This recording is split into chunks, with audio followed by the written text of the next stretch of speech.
하겠습니다. 오늘 말씀은 결혼에 관한 얘기입니다.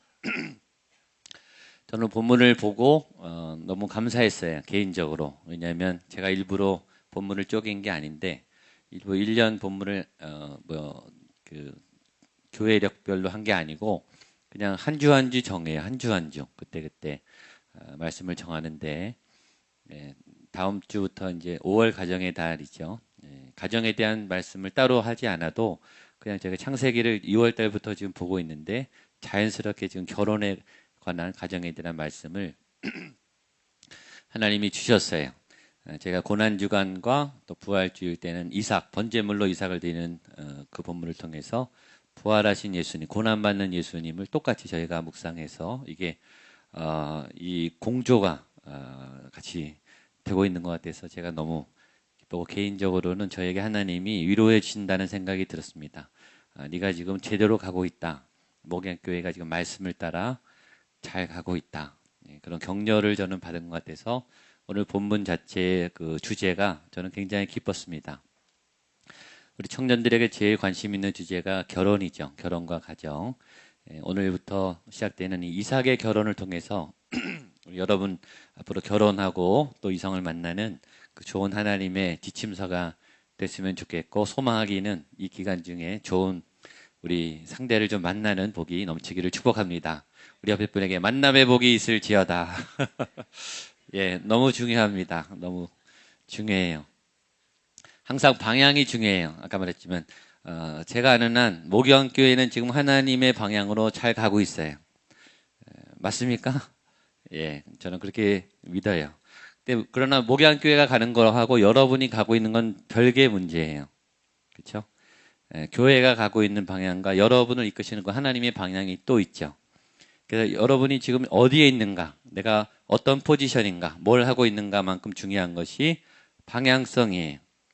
그 방향이, 내가 서 있는 이 방향이 어디를 향하고 있는가.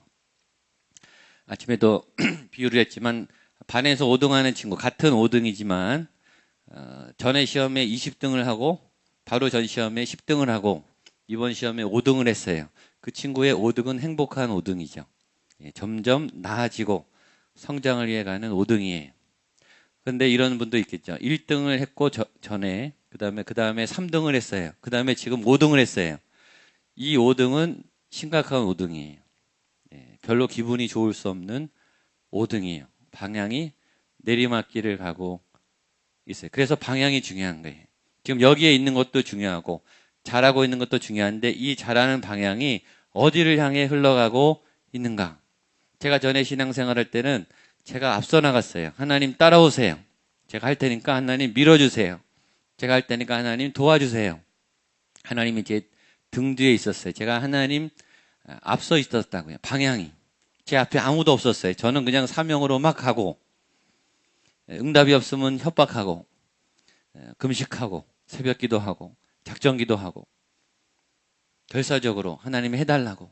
그래서 하나님이 많이 도와줬어요. 근데 어느 날 하나님이 저에게 너 혼자 먼저 그만 좀 가고 네가 좀 날 따라와라. 너 뒤 좀 돌아라. 제가 뒤를 돌았어요. 2011년이에요. 그게 2011년 10년 그거간에 하나님이 그 밴쿠버에서 기도하는 어느 날 저에게 그만, 내가 너 좀 그만 따라다녔으면 좋겠다. 네가 나 좀 따라다녀라. 개인적으로. 그래서 제가 잘못했다는 걸 알았어요. 그래서 따라와 주신 하나님이 감사했죠. 그리고 이제 제가 하나님을 따라서 지금 가고 있는 거예요. 그래서 하나님 어떻게 생각하세요? 하나님 뭐부터 할까요? 상황이 이런데 제 계획은 이런데 하나님 어떻게 풀면 좋겠습니까? 하나님이 기다리라는 말을 많이 하세요. 마지막까지 기다려. 좀 더 기다려. 말하지 마. 결정하지 마. 마지막에 결정하게 많이 하세요. 지금 하나님이 제 앞에 있어요. 지금. 그건 알아요, 저는. 제가 하나님을 따라가고 있습니다. 저는 여러분이 그런 방향으로 가게 되기를 바랍니다. 여러분의 방향이 하나님의 방향으로, 하나님이 인도하는 방향으로. 아브라함이 지금 그 길을 가고 있어요. 그 길을 갈 때 그것이 범사에 형통하는 길이었다. 오늘 성경이 우리에게 이야기하고 있습니다. 1절 말씀 같이 보겠습니다. 시작. 아브라함이 나이가 많아 늙었고 그에게 범사의 복을 주셨더라. 24장에 와서 지난주는 사라가 아내가 평생 같이 했던 아내가 죽은 아내를 매장하는 장례를 치른 그 슬픈 외로운 아브라함을 만났습니다. 오늘 아브라함은 아들을 장가 보내야 되는 다 큰 아들, 지금 37살 정도 됩니다. 40살 가까운 이 아들을 이제 장가 보내야 되는 아버지. 이 아버지는 준비된 아버지죠. 아버지 경험은 참 중요해요. 남성에게 있어서 제 박사 논문이 아버지였어요. 아버지 경험 자체가 남성이 되는데 너무너무 중요한 경험이 돼요. 아이를 낳고 아이를 기른다고 하는 것처럼 행복한 경험은 없어요. 그리고 그 경험은 세상에서 가장 어려운 힘든 경험이기도 해요. 아이를 낳는 게 아이를 키우는 게 세상에서 제일 힘들더라고요. 제가 경험한. 그리고 아이를 키우는 게 세상에서 경험한 제일 행복한 일 중에 하나예요.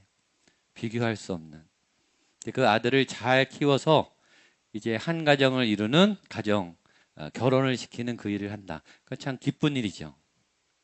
그리고 그 아들을 마음껏 후원해 줄 수 있는 재력을 갖고 있어요. 이 아브라함은. 그리고 그 아들의 미래를 복을 빌어줄 수 있는 마음껏 복을 빌어줄 수 있는 믿음을 갖고 있어요. 믿음의 조상이요.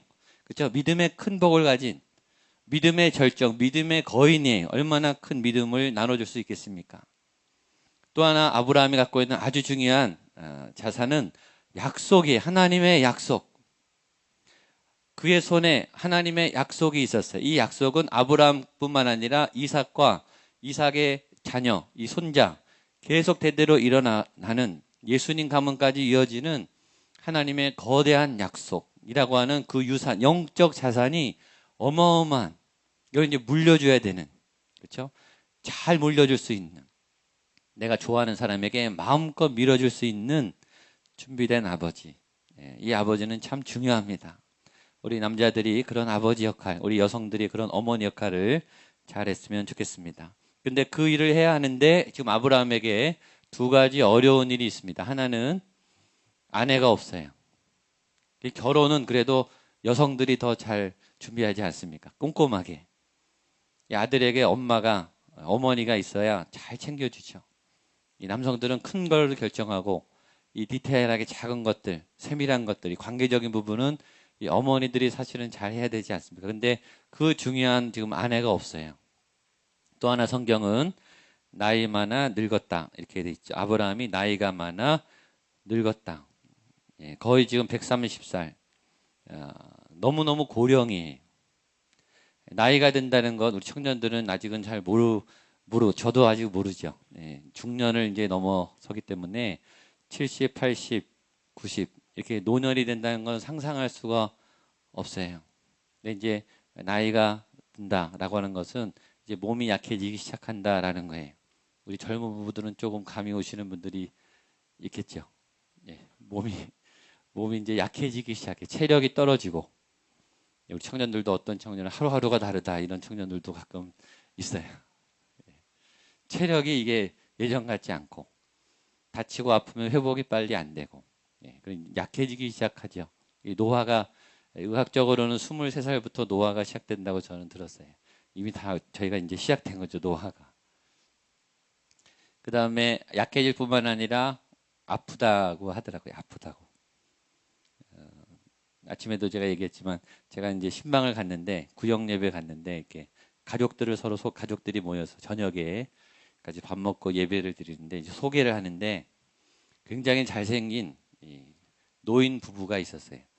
정말 아주 미남이세요. 할아버지 할머니인데 예쁘고 그다음에 구릿빛이에요. 굉장히 건강해 보이시고 연세가 이제 80세, 78세세요. 근데 이제 그 구역장님이 소개를 하는 거예요. 여기 이 할아버지 할머니는 지금 연세가 80, 78 부부인데 지금도 겨울에 스키를 탑니다. 그 얘기를 하는 거예요. 제가 깜짝 놀랐어요. 저도 스키를 벌써 포기했는데 이분들은 최상급 제일 높은 데서 지금도 내려온다는 거예요. 놀랐어요. 막 자랑스럽게 본인의 관리를 굉장히 잘하셨던 거예요. 그래서 기도 제목을 물어봤죠. 할아버지 할머니 그러면 제가 뭘 기도해 드릴까요? 그랬더니 그 막 자랑스럽게 있었던 그 얼굴이 갑자기 할머니 한 분이 일그러지시면서 목사님 제발 아프지 않게 좀 기도해 달라고. 그게 기도 제목이었어요. 그렇게 건강하시고 관리를 잘 하셨는데 아침에 눈을 뜨고 일어나면 그때부터 머리부터 발끝까지 다 아프대요. 온몸이. 안 아픈 데가 없이. 그리고 고통을 안고 하루를 살고 주무신다는 거예요. 저는 그때 참 놀랐어요. 저렇게 건강하신데 이제 나이가 있는다는 것은 고통과 함께 사는 거구나. 그때 저를 더 놀라게 했던 것은 그 얘기가 제 마음에 와닿았다는 거예요. 저도 비슷한 느낌을 갖고 있었거든요. 아침에 일어나면 막 아프고 몸이 막 점점 아프기 시작해요. 근데 몸만 아픈 게 아니라 마음도 아프죠. 마음이 약해져요. 나이가 드시면 어르신들은 마음이 굉장히 약해져요. 남자들은 감성이 많이 발달하고 또 드라마를 보고 울기 시작하고 여성들은 또 강해지고 그런다고 하죠. 그러니까 그런 이제 나이가 된 거예요. 아브라함이. 그래서 그 아브라함이 그런 고난이 있었는데 아브라함에게 하나님이 이런 복을 줬습니다. 여호와께서 그에게 범사의 복을 주셨다라. 복 중의 복은 범사의 복을 받는 거예요. 범사의 복이란 뭐냐면 그냥 늘 잘 되는 거예요. 그건 그럴 수 없죠. 실패가 없는 거예요. 그럴 수 없죠. 근데 그렇게 되는 거예요. 하면 잘 되는 거예요. 벌리면 그냥 잘 되는 거예요. 그게 당연한 게 아니죠. 그게 자연스러운 게 아니에요. 누구는 아무리 해도 안 돼요. 근데 이 사람은 하면 그냥 잘 돼요. 왜냐 하나님이 함께 하셨기 때문에. 두 번째는 그래서 어려움이 없는 거예요. 막힘이 없는 거예요. 환란이 없는 거예요. 그게 범사의 복이에요. 저는 여러분에게 이 하나님과 함께하는 아브라함에게 있는 범사의 복이 주어지게 되기를 축복합니다. 치유의 능력, 죽었다 살아나는 능력, 암을 고치는 능력 중요하죠. 여러분이 은사를 받으면 좋겠어요. 요새 저희 교회 암 걸린 분이 너무 많아요. 그래서 암을 고치는 치유의 은사 있는 분이 좀 있으면 좋겠다. 근데 치유의 능력보다 더 위대한 능력은 병에 안 걸리는 능력이죠. 암에 안 걸리는 게 더 위대한 능력이에요. 고칠 필요가 없어요. 병하고 싸울 이유가 없어요. 고통을 극복하는 능력, 환란을 이기는 능력, 이보다 더 센 능력이 뭔지 아세요? 환란이 와도 환란이 안 되는 능력이에요. 고난이 나를 덮치지 못하는 능력. 하나님이 워낙 강하시니까 고난이 오는데 이게 하나도 문제가 안 되는 거예요. 어려움이 안 생기는 거예요. 방해라고 공격하는데 끄떡도 없는 거예요. 이게 범사에 주신 복이에요. 아브라함의 노년에 그 어려운 문제들을 하나님이 해결할 수 있도록 범사의 복을 주셨다. 여기 보십시오. 여기 아브라함이 아내가 없어요. 그리고 장가를 보내야 되고 나이가 많아요. 거대한 걸림돌이죠. 큰 장벽이에요. 그리고 지금 아들을 장가 보내야 돼요. 하나밖에 없는 유일한 아들의 이 큰 일을 해야 된다고요. 이 부분을 보면 절망해. 안 돼요. 못할 것 같아요. 힘들어요. 근데 하나님은 이 고난과 함께 이 범사의 복을 주셨다고요. 여러분 믿음이 좋아도 문제가 생겨요. 어려움이 닥쳐요. 그럴 때 왜 하나님 내가 믿는데 이런 고난을 줍니까? 왜 나에게 자꾸 이런 일이 생깁니까? 도대체 하나님 뭐 하십니까? 그렇게 보시면 안 돼요. 하나님이 고난과 함께 이쪽에 그걸 이길 수 있는 범사의 복을 주신다고요. 오늘 메시지는 그걸 얘기해요. 여러분 옆에 이 고난을 이길 수 있는 하나님의 통로, 하나님의 도움, 하나님의 범사의 복 주심의 은혜가 나타나기를 축복합니다. 그거를 찾으세요. 그걸 주목하세요. 그 통로를 찾는 게 길이에요. 그걸 찾는 것이 지혜예요. 도움은 있어요. 여러분 도움이 이미 왔어요. 못 찾을 뿐이에요. 그걸 찾으세요. 여러분이 그걸 찾게 되기를 바랍니다. 그 중에 하나가 여기 두 번째 나온 늙은 종입니다. 2절을 보십시오. 시작. 아브라함이 자기 집 모든 소유를 맡은 늙은 종에게 정하건대 내 허벅지 밑에 내 손을 놓으라. 범사의 복 중에 하나가 사람의 복이에요. 어떤 사람, 내가 필요한데 내가 이것을 못하는데 이걸 해결해야 되는데 나는 못해요. 근데 나의 이 필요를 정확하게 도와줄 수 있는 그 누구가 가까이 있어서 그 도움을 줄 수 있는 거, 그게 복이죠. 만남의 복, 사람의 복. 여기 늙었다는 말은 지혜롭다는 거예요. 지혜롭다고 하는 것은 세상에 장깨와 지식이 많다는 게 아니라 하나님의 지혜가 있다는, 믿음이 좋고 하나님의 음성을 잘 듣는다는 그런 뜻이에요. 또 하나 이 종이 얼만큼 아브라함에게 중요했는가? 여기 보면 아브라함이 자기 집 모든 소유를 맡은 늙은 종에게 믿는 만큼 돈을 맡길 수 있어요. 은행이든 돈을 함부로 맡기지 않죠. 돈은 믿는 사람에게 맡겨요. 가족들에게 맡기죠. 근데 부부도 돈을 다 맡기는가? 다 맡기는 것처럼 보이지만 비자금을 남겨놓거든요. 모르는 돈이 있어요. 근데 아브라함은 다 맡겼다 그랬어요. 그만큼 믿음이 가는.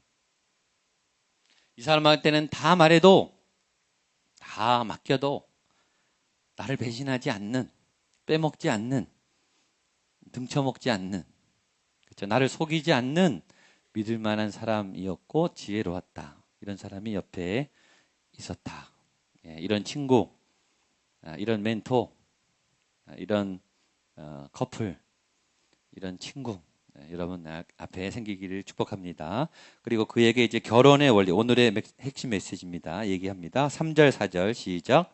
내가 너에게 하늘의 하나님 땅의 하나님이신 여호와를 가리켜 맹세하게 하노니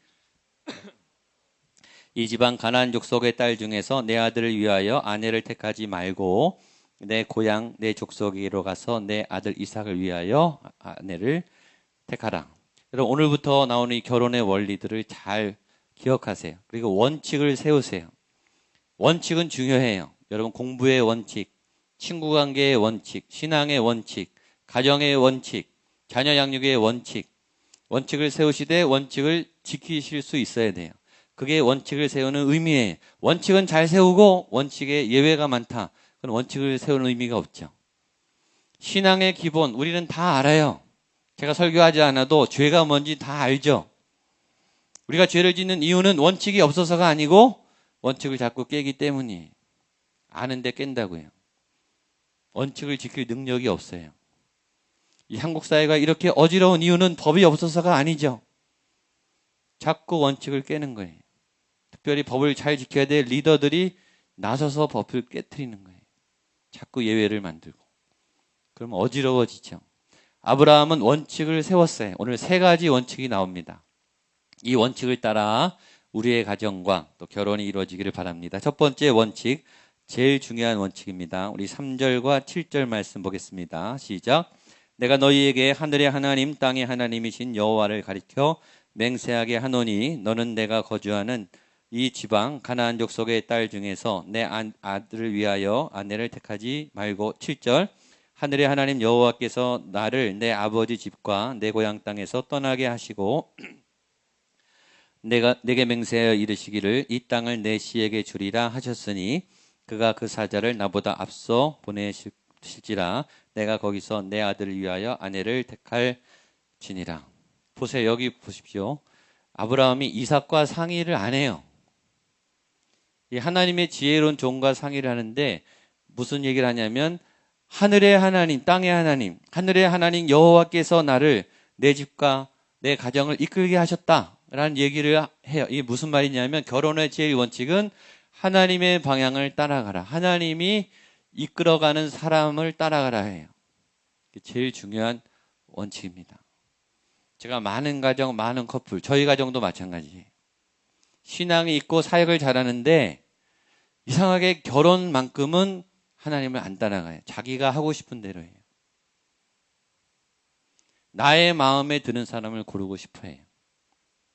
자녀 문제만큼은 양보를 안 해요. 하나님께. 너무 귀하기 때문에.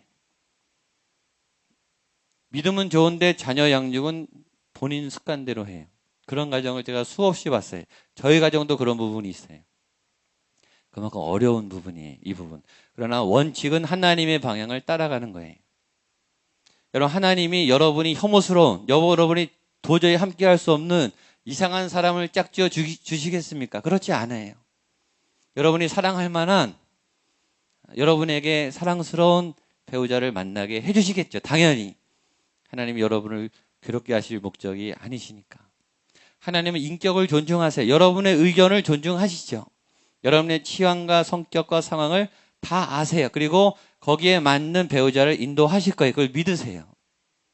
그러나 중요한 것은 이게 나의 원이냐 하나님의 방향이냐. 그거는 결정하셔야 된다고요. 하나님의 방향이 중요해요. 제가 이 부부학교 모임에서 그 부모님들 모임이 있어요. 이제 자녀들 결혼 문제를 놓고 기도하는 그룹에 권사님이 대놓고 그 그룹에서 아주 담대하게 얘기하는 권사님이 있었어요. 목사님, 저는 제 아들과 결혼할 며느리 될 사람이 제 마음에 드는 며느리가 되기를 간절히 기도하고 있습니다. 그래서 전 처음에 잘못 들은 줄 알았어요. 권사님, 아드님이 원하는 배우자를 기도하신다는 거죠? 그랬더니 아니래요. 내 마음에 드는 며느리가 와야 된다는 거예요. 그래서 아니, 어떻게 그런 기도 제목이 있습니까?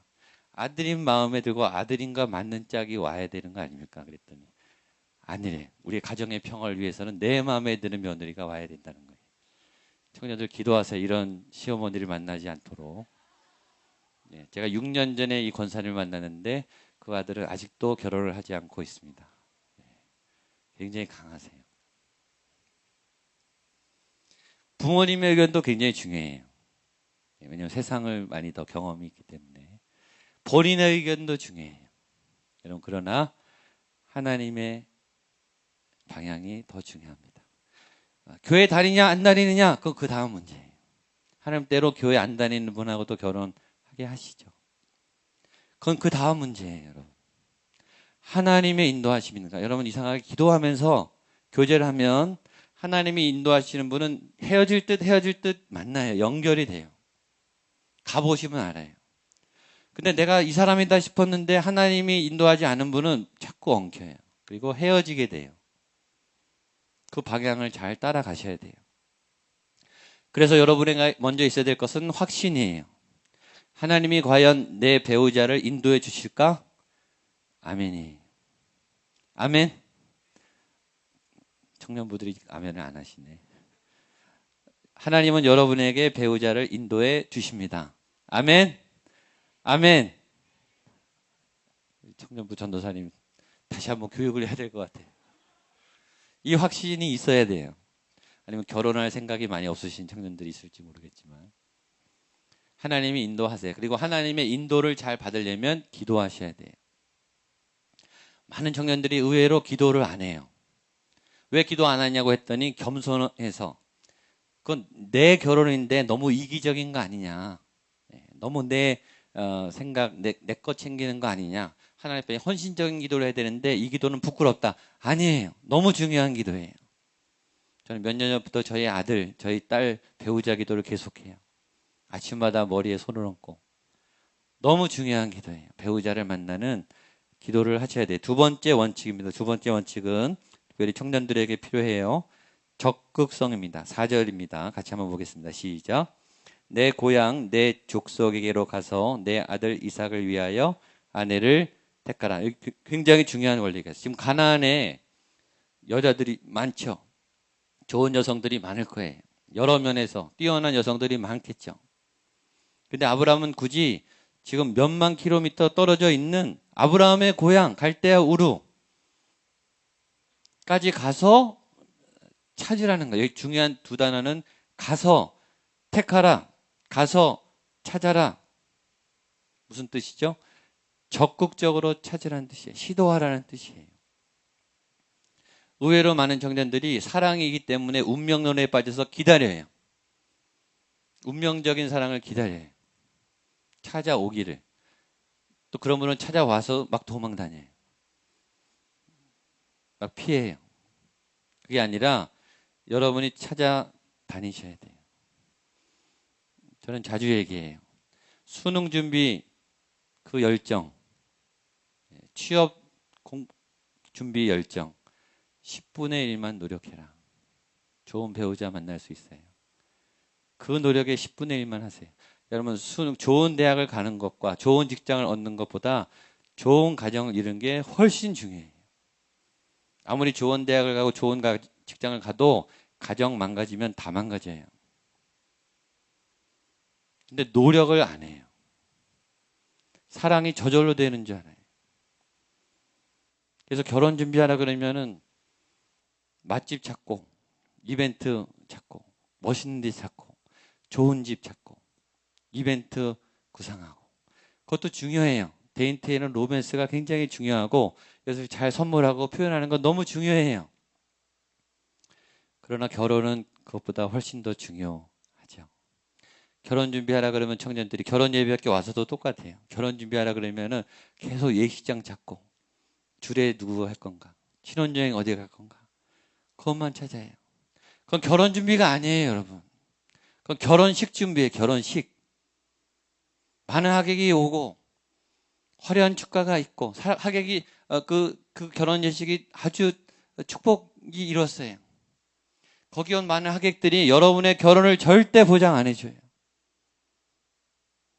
결혼은 신혼여행 갔다 와서 두 사람이 자기 방에 들어가는 딱 그 순간의 시작이에요. 하나도 준비 안 했어요.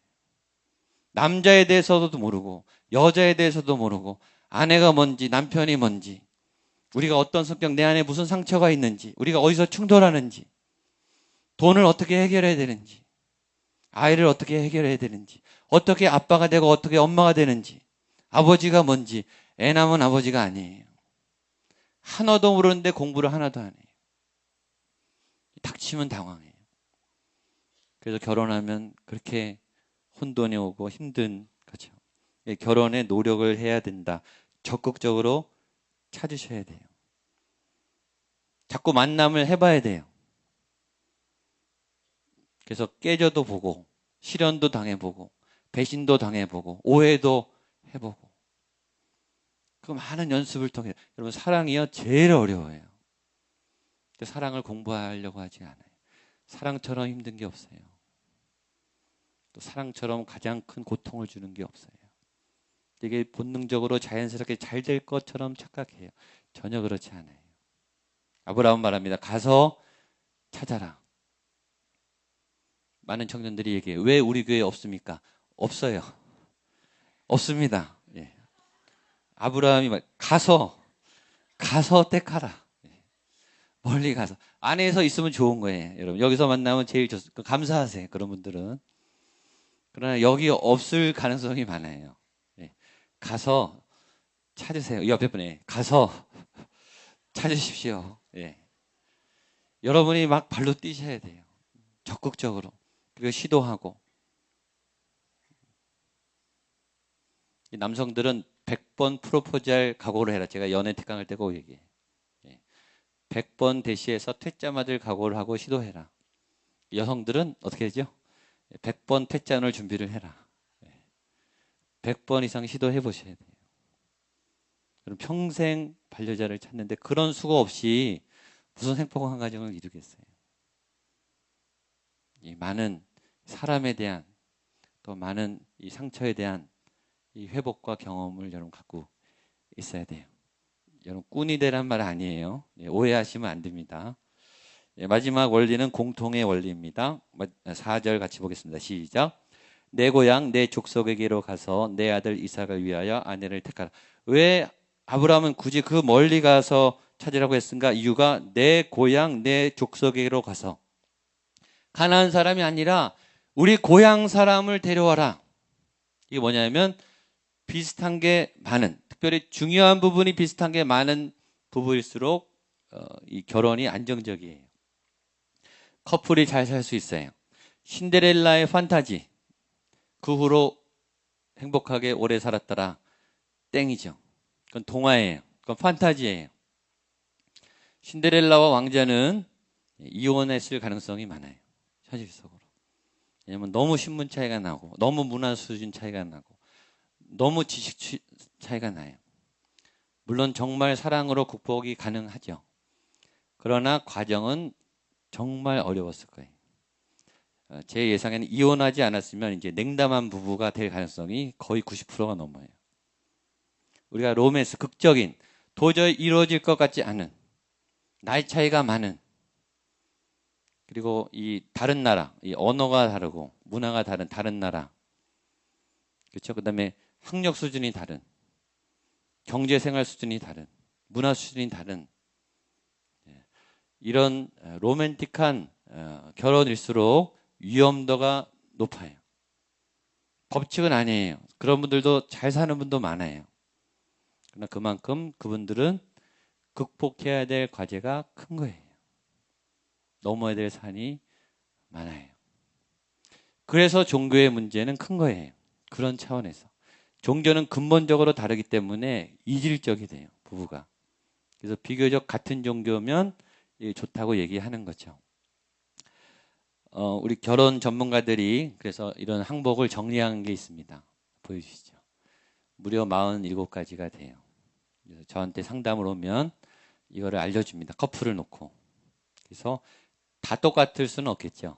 그래서 이 47가지 중에 한 20가지, 25가지 비슷하게 이게 많이 맞춘 부부일수록 갈등이 적어져요. 갈등이 없진 않아요. 그러나 이게 차이가 많이 날수록 위험한 부부가 될 가능성이 많고 각오하셔야 돼요. 많이 싸우시고 힘들어야 될 사랑으로 극복하시겠지만 이게 상호 공통의 원리입니다. 중요한 부분이 비슷한 커플일수록 안정적인 결혼을 할 수가 있습니다. 마지막입니다. 5절, 6절, 8절입니다. 시작. 종이 이르되 나를 따라 이 땅으로 오려고 하지 아니하거든 내가 주인의 아들을 주인이 나오신 땅으로 인도하여 돌아가리까 아브라함이 그에게 이르되 내 아들을 그리로 데리고 돌아가지 아니하도록 8절입니다. 만일 여자가 너를 따라 오려고 하지 아니하면 나의 이 맹세가 너와 상관이 없나니 오직 내 아들을 데리고 그리로 가지 말지니라. 이 종이 지혜로워서 얘기했어요. 만약 주인님 내가 가서 여인을 찾았는데 그 여인이 이리로 안 온다면 이 먼 거리를 안 온다면 대부분 안 오겠죠. 그 여인이 생면부지의 종을 따라 왜 이 먼데 오겠어요? 안 오겠죠. 그 여인이 안 오면 여기서 아들을 데리고 글로 가야 됩니까? 라고 물어봤어요. 아브라함에게. 근데 아브라함이 단호하게 말했어요. 안 된다. 아들은 못 데려간다. 왜냐? 이유가 있어요. 하나님이 나와 우리 아들과 자손을 이 땅에서 약속의 땅으로 약속의 자녀로 주셨기 때문에 내 아들은 거기 가면 안 된다. 대신 너는 믿어라. 하나님이 너보다 앞서 가셔서 분명히 일로 올 수 있는 여인을 골라 주실 거다. 그 여인을 찾아와라. 이렇게 말해요. 원칙이죠, 원칙. 하나님의 약속의 원칙을 타협하지 않아요. 그리고 믿어요. 꼭 있다. 그러니까 너는 그 사람을 만나서 찾아서 데려와라. 의심하지 말고 하나님이 너를 도와주실 거다. 여러분에게 배필이 있음을 믿으세요. 지금 잘 믿어지지 않겠지만 있어요. 그리고 찾으세요. 그때 하나님께서 참으로 맞는 리브와 같은 이삭과 같은 믿음의 배우자를 만나게 하시고 또 믿음의 가정을 이루게 되기를 축복합니다.